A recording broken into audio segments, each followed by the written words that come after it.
Lo anunciamos antes del corte y ahora vamos de inmediato a las noticias internacionales. María Alejandra Martínez, por favor, adelante. Así es, comenzamos con información de Centroamérica.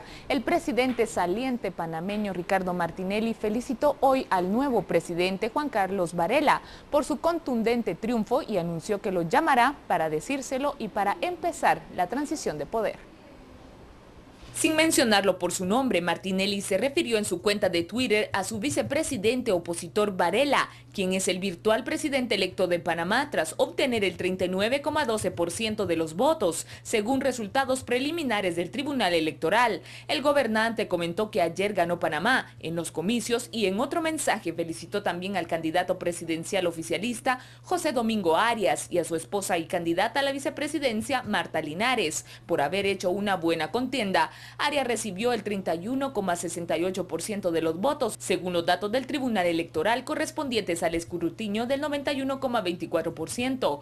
Martinelli no ha anunciado oficialmente quién dirigirá el equipo de transición del gobierno, mientras que Varela dijo ayer que en su parte lo encabezará Álvaro Alemán, uno de los líderes de su campaña del partido panameñista. Casi 2,5 millones de panameños estaban llamados a las urnas ayer para escoger a las autoridades del Poder Ejecutivo y Legislativo que los gobernarán durante el periodo 2014-2019. Varela se impuso a otros 6 candidatos a la presidencia y tomará posesión el próximo 1 de julio. Yo creo que no fue una sorpresa, simplemente eso se veía venir, porque eso se hablaba en la calle y la gente, ya yo creo que la gente sabía que Varela iba a ganar. El teniente Marco Antonio Cortés, de 29 años e integrante de la escolta presidencial del presidente de Venezuela, Nicolás Maduro, murió cuando conducía por una autopista de Caracas tiroteado por desconocidos desde otro automóvil en marcha. Cortés llevaba 6 años trabajando en la seguridad de la presidencia de la República, por lo que también formó parte de la seguridad del fallecido presidente Hugo Chávez, antecesor y padrino político de Maduro. El asesinato de Cortés se produce una semana después de que muriera acribillado Eliezer Otaiza, un exdirector de inteligencia que según Maduro fue víctima de un hecho atentado por personas que tuvieron poder en Venezuela en el pasado. Al menos 22 personas murieron, entre ellas 4 niños, tras el naufragio de 2 embarcaciones con unos 65 inmigrantes a bordo, cerca de la isla griega de Samos y de la costa de Turquía.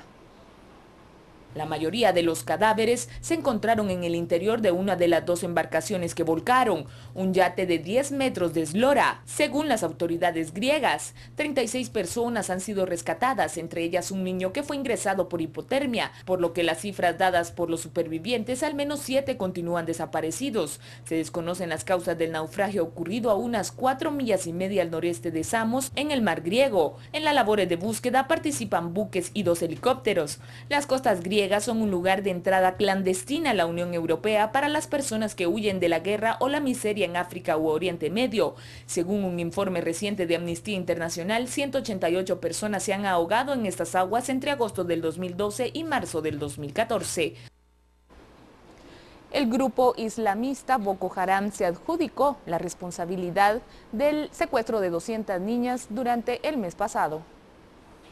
Secuestré a sus niñas, dijo en el video el líder de Boko Haram, Abu Bakr Shakau, quien además afirmó que las vendería en el mercado. Integrantes del grupo islamista entraron el 14 de abril en una escuela secundaria de la localidad de Chibok, en el estado de Borno. Se llevaron en camionetas a las adolescentes y desaparecieron en una zona junto a la frontera con Camerún.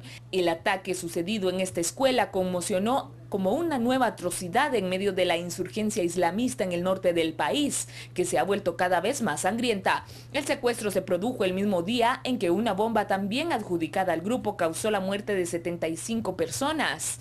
En el primer ataque sobre la capital en 2 años, Boko Haram, actualmente considerada la principal amenaza para el mayor productor de energía de África, está cobrando importancia y ampliando su alcance. En una declaración televisada, el presidente nigeriano no prometió que las niñas serían encontradas y liberadas pronto, aunque admitió que no tenía ninguna pista sobre su paradero.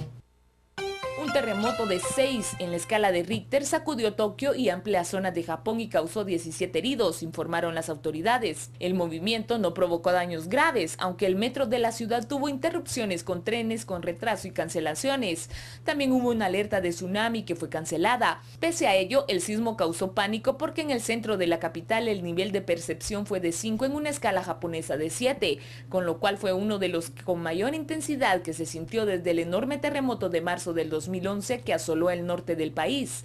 Aquel movimiento, que fue seguido de un tsunami, causó la muerte de casi 19.000 personas y dañó gravemente la central nuclear de Fukushima.